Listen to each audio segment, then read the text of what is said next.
de presente você pode desfazer.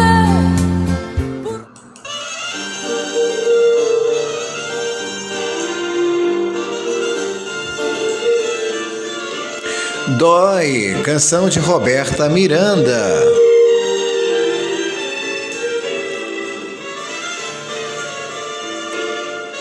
Sucesso.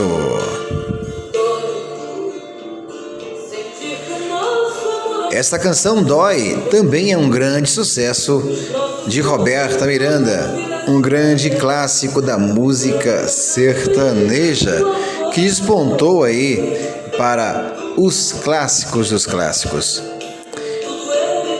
E outras composições de Roberta Miranda também nas vozes de outros talentos da música brasileira.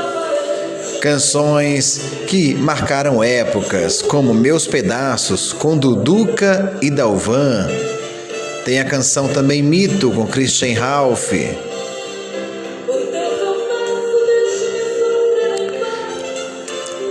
Um século de música sertaneja que foi marcado e será marcado pelas canções sertanejas. Tem também a canção Prece a Minha Mãe, gravada com Christian Ralph. A canção Quem Sentiu, com Alcione.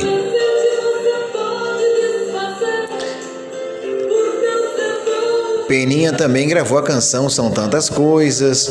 O Wilson e Soraya também gravou.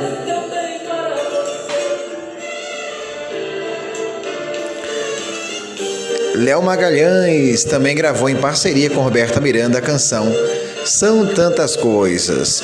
Tem a canção Saudade, com a participação de Dominguinhos. Tem a canção Seja Bem-vindo Você, a canção com Jair Rodrigues.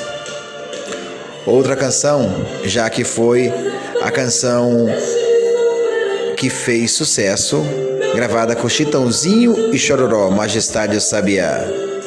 Tem também a canção Sono Tanta Cose, com Ralph, quando separou de Christian e gravou em italiano. E por aqui estamos conectados, sempre nas boas músicas.